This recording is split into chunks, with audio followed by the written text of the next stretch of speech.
Hello friends, this doctor नज़र this side. तब हम देखते हैं ब्लड फ्लो का क्या डिस्ट्रीब्यूशन है लंग्स में। बहुत सारे फैक्टर्स होते हैं जो ब्लड फ्लो के डिस्ट्रीब्यूशन को इन्फ्लुएंस करते हैं। ठीक है, फॉर एग्जांपल मोस्ट इंपॉर्टेंट तो ग्रेविटी है।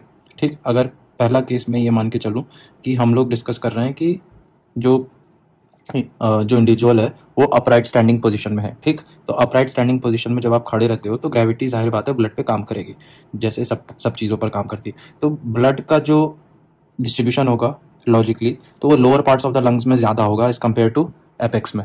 ठीक, अब मैं यहाँ पे कुछ टर्म्स को इंट्रोड्यूस करा देता हूँ। जैसे ये एल्वियोलाई है। ठीक, तो ये हो गया आपका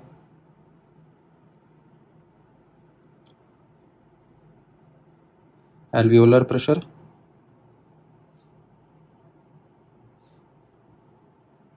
ठीक, यहाँ से ब्लड पंप होगा, तो ये वाला जो ब्लड पंप हो रहा है ये हो रहा है हमारा पल्मोनरी आर्टरीज में, और यहाँ से ब्लड बाहर आ जाएगा। ये है हमारी पल्मोनरी वेन। ठीक, तो जो ब्लड पल्मोनरी आर्टरी से पंप होके आ रहा है तो उसमें एक प्रेशर होगा। ठीक, और जो हमारा पल्मोनरी वेन से निकल के आ रहा है उसमें एक प्रेशर होगा। ठीक, तो यहाँ पे हम लोग बना देते हैं, ये हो गया, इसके अंदर प्रेशर हो जाएगा पल्मोनरी आर्टरी और इसके अंदर प्रेशर हो जाएगा पल्मोनरी प्रेशर वेन। ठीक, तो तीन प्रेशर्स हैं यहाँ पे। तो अगर मैं आपको ऐसे समझाऊं कि अगर राइट हार्ट जब कॉन्ट्रैक्ट करता है, ये हमारा राइट हार्ट है और ये हमारा लेफ्ट हार्ट है। ठीक, तो नॉर्मली क्या है कि एयर जब आप इंस्पायर करते हो तो हवा अंदर आती है। ठीक, तो जब एल्वियोलाई में हवा इंक्रीज होगी, प्रेशर इंक्रीज होगा, तो ये जो कैपिलरीज हैं पल्मोनरी कैपिलरीज ये कंप्रेस हो जाएंगी। ठीक, तो जब भी आप इंस्पायर करते हो, इंस्पिरेशन करते हो, तो एल्वियोलाई सब इंक्रीज हो जाते हैं साइज में, क्योंकि इनके अंदर प्रेशर बढ़ जाता है हवा का। तो जो पल्मोनरी कैपिलरीज होती है वो कंप्रेस हो जाती हैं। तो जब वो कंप्रेस हो जाती हैं तो राइट वेंट्रिकल को या राइट हार्ट को ज़्यादा तेज़ी से पंप करना पड़ता है। वो इस वजह से क्योंकि पल्मोनरी रेजिस्टेंस बढ़ जाता है इंस्पिरेशन में। तो मैं यहाँ पे आपको ऐसे समझाऊँ कि अगर इंस्पिरेशन हो रहा है, एक चीज़ तो हमें ये समझ में आ गई, जब भी इंस्पिरेशन हो रहा है तो पल्मोनरी वैस्कुलर रेजिस्टेंस इंक्रीज हो गया, पहली चीज़। ठीक, लेकिन ध्यान देने वाली बात यह है कि जब आप इंस्पिरेशन करते हो तो ये साइज लंग का बढ़ता है, और हमें मालूम है कि दो तरह के कैपिलरीज होती हैं, एक होती हैं एक्स्ट्रा एल्वियोलर कैपिलरीज, ठीक, और एक होती हैं एल्वियोलर कैपिलरीज। तो जो कंप्रेस हो रही हैं वो है एल्वियोलर कैपिलरीज, और जो एक्स्ट्रा एल्वियोलर कैपिलरीज हैं इंस्पिरेशन में ये लंग्स के टिश्यू पर इन्फ्लुएंस होती हैं कि लंग्स का टिश्यू इनको खींचता है, एक्स्ट्रा एल्वियोलर वेसल्स को, कैपिलरीज को, जब आप इंस्पिरेशन करते हो। तो जो पल्मोनरी आर्टरी घुसती है जब, और जब पल्मोनरी वेन निकलती है, तो वहां उनका जो कैलिबर होता है वो इंक्रीज हो जाता है, बड़ा हो जाता है। तो ब्लड आता तो ज्यादा है, लेकिन अल्टीमेटली जो आपका एल्वियोलर कैपिलरीज है उनमें रेजिस्टेंस इंक्रीज हो गया है। ठीक, तो राइट हार्ट को पंप ज्यादा तेजी से करना पड़ता है। ठीक, तो इंस्पिरेशन के केस में जब भी पल्मोनरी वैस्कुलर रेजिस्टेंस बढ़ेगा तो अल्टीमेटली दो मैकेनिज्म्स काम करेंगे जो हमने डिस्कस कर लिया है। कैपिलरी रिक्रूटमेंट काम करेगा, ठीक, और दूसरी चीज न्यू कैपिलरी, एक सेकेंड, एक तो कैपिलरी रिक्रूटमेंट हो गया और दूसरा हो गया कैपिलरी डिस्टेंशन। ठीक, क्योंकि पल्मोनरी कैपिलरीज हमें मालूम है कंप्लायंट होती हैं, थिन वॉल्ड है, कंप्लायंट है। ठीक, तो इंस्पिरेशन में ये चीजें होती हैं, ये हमने देख रखा है। तो ऐसे कायदे से समझो, लॉजिकली समझो कि जब आप स्टैंडिंग पोजीशन में हो तो जब राइट हार्ट पंप करता है तो ब्लड ऊपर वाले पार्ट में भी आएगा, मिडिल पार्ट में भी आएगा और लोअर पार्ट में भी आएगा, लेकिन ग्रेविटी की वजह से ब्लड ज्यादा नीचे वाले पार्ट में मिलेगा आपको, basal part of the lung में होगा।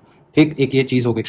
तो जब बेजल पार्ट में ज्यादा होगा तो बेसिकली हमें ये देखना है कि किस पार्ट में लंग्स के किस तरह से परफ्यूजन और वेंटिलेशन हो रहा है। अगर मैं सबसे ऊपर वाले पार्ट की बात करूं तो यहाँ पे जब आप इंस्पिरेशन लोगे तो ये एल्वियोलाई फूल जाएंगे, जब ये फूल जाएंगे तो इन कैपिलरीज पे ये प्रेशर डालेंगे। तो क्या होगा कि यहाँ पे इस पॉइंट पर, या इस पॉइंट सबसे ऊपर वाले पॉइंट पर जो है, यहाँ पे ब्लड फ्लो का क्या होगा, सबसे ऊपर वाले पार्ट में अगर मैं बात करूं तो प्रेशर इन एल्वियोलाई सबसे ज्यादा होगा as compare to pulmonary artery और फिर पल्मोनरी वेन। ये चीज होगी, ये प्रेशर का रिदम फॉलो, मतलब ये प्रेशर का ग्रेडियंट फॉलो होगा। ठीक, सबसे ज्यादा एल्वियोलर प्रेशर होगा, फिर उसके बाद पल्मोनरी आर्टरी में जो प्रेशर होगा, सिर्फ अपर पार्ट की बात कर रहा हूं मैं। तो ऐसे में क्या होगा कि एल्वियोलस में इतना ज्यादा प्रेशर है तो ब्लड ना के बराबर, आइडियल सिचुएशन में, आइडियल सिचुएशन में upper part of the lungs gets the lowest amount of blood. तो जो सबसे ऊपर वाला पार्ट है इसको बोलते हैं जोन 1। ठीक, अब मैं मिडिल की बात करूं।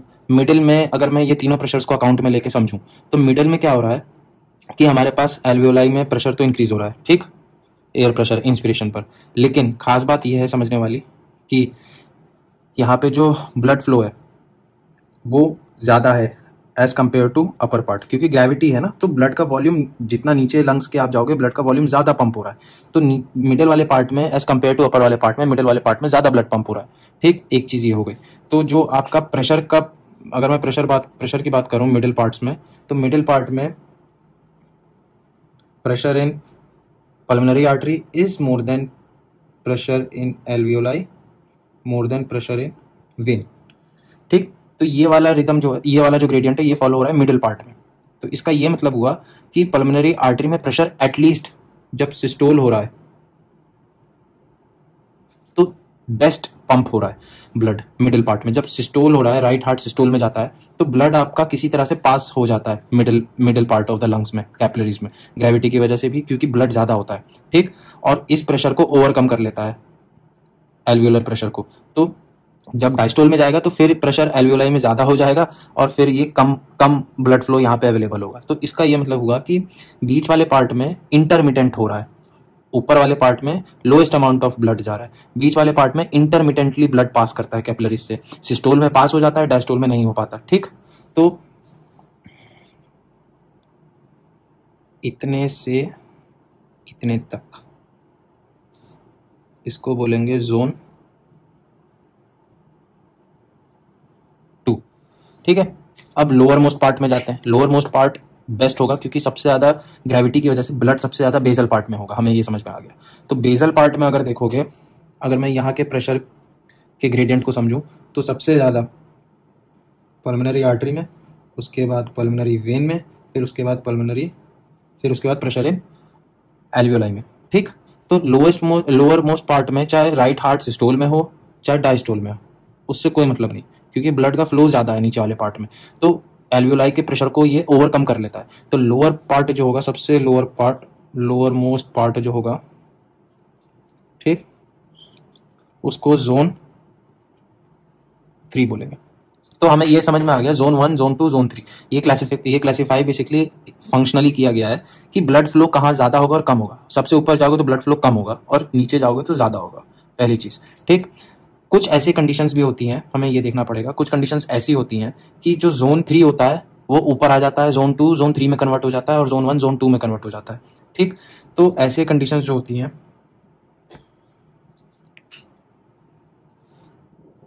अब हम लोग ये देखते हैं, एक एग्जांपल लेके समझते हैं, पॉजिटिव प्रेशर वेंटिलेशन। ठीक, पॉजिटिव प्रेशर वेंटिलेशन जब आप पेशेंट को देते हैं तो क्या होता है कि आप एक्स्ट्रा पॉजिटिव प्रेशर से एयर को पुश इन कर रहे हो एल्वियोलाई में। तो कभी कभी क्या होता है कि आप एबनॉर्मली हाई पॉजिटिव प्रेशर देते हो पेशेंट को। ठीक है, तो उन केसेस में क्या हो सकता है कि ये जो एल्वियोलर प्रेशर है ये इंक्रीज हो जाएगा। तो ये जब इंक्रीज हो जाएगा तो ये सारे कैपिलरीज को कंप्रेस करने की कोशिश करेगा, तो ब्लड फ्लो नीचे वाले पार्ट में भी नहीं प्रॉपर पास हो पाएगा। ठीक है, चाहे राइट हार्ट कितना ही कोशिश कर ले पंप करने की। तो कभी कभी क्या होता है कि अगर आपने abnormally high positive pressure ventilation apply कर दिया तो जो जोन होगा, 1 हो चाहे 2 हो चाहे 3 हो, ये सारे जोन 1 में कन्वर्ट हो सकते हैं क्योंकि आपने ये अप्लाई कर दिया है। ठीक है, एक तो ये एग्जाम्पल हो गया। ठीक, और एक और चीज़ है, अगर आप लेट जाते हो, ये तो अपराइट की बात कर रहा हूँ मैं, अगर आप लेटे हो तो बेसिकली क्या होता है कि ब्लड ओवरऑल सब में इक्वली डिस्ट्रीब्यूट हो जाता है लेटने पर। तो उस केस में सारे ही जोन टू की तरह काम करते हैं। ठीक है, लेकिन अगर मैं एक और आपको एग्जाम्पल समझाऊं कि अगर मान लो ये हमारा वीनस साइड है, ठीक है, और ये वीनस रिटर्न है। अगर मान लो कि वीनस रिटर्न कम हो गया मान लो अगर वीनस रिटर्न कम हो गया, कोई भी केस हो सकता है, मान लो ब्लीडिंग ही हो रही है बॉडी में, ठीक, तो वीनस रिटर्न अगर कम हुआ तो वाटर, तो जो ब्लड अवेलेबल होगा वेंट्रिकल के पास वो भी कम हो जाएगा, पहली चीज। तो पंप करने के लिए ब्लड ही कम है तो प्रेशर भी कम होगा। तो जब आप ऐसे में देखोगे तो अगेन क्या होगा कि जोन 2 जो होगा वो हो सकता है कन्वर्ट हो जाए जोन 1 में, जोन 3 जो हो वो जोन 2 में कन्वर्ट हो जाए। तो ऐसे केसेस में भी जो जोन्स होते हैं वो डाउनग्रेड हो जाते हैं।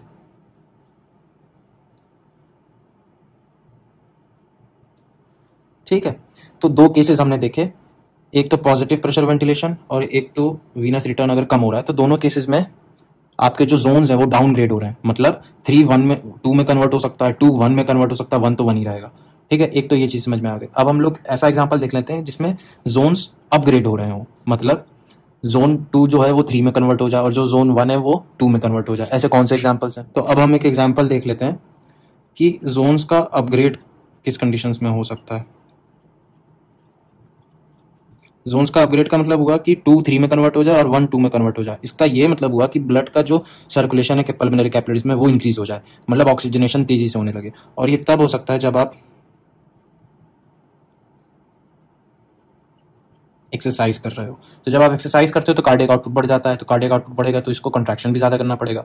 तो जब वॉल्यूम ब्लड का ज़्यादा होगा तो वही दो चीज़ है, पल्मोनरी डिस्टेंशन होगा पहली चीज़, ठीक, और सारे ही कैपिलरीज में से ब्लड फ्लो करने की कोशिश करेगा। ठीक है, तो क्या होगा कि जो 2 है वो 3 में कन्वर्ट हो सकता है और जो 1 है वो 2 में कन्वर्ट हो सकता है। तो एक तो ये केस हो गया कि हाँ आप एक्सरसाइज कर लो, ठीक, या फिर इंक्रीज्ड पल्मोनरी प्रेशर, जिनको पल्मोनरी हाइपरटेंशन भी होता है,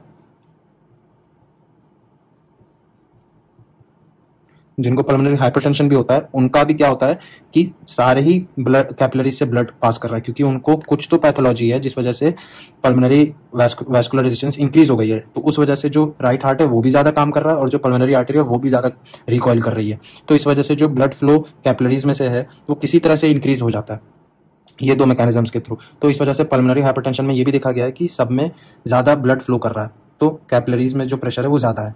ठीक, आई होप आप लोग को जो ब्लड का डिस्ट्रीब्यूशन है वो समझ में आ गया, जोन्स समझ में आ गए, और जोन्स का जो कन्वर्जन है डाउनग्रेड और अपग्रेड उनके एग्जांपल्स के साथ आपको फंडा समझ में आ गया। Thanks for watching and stay tuned.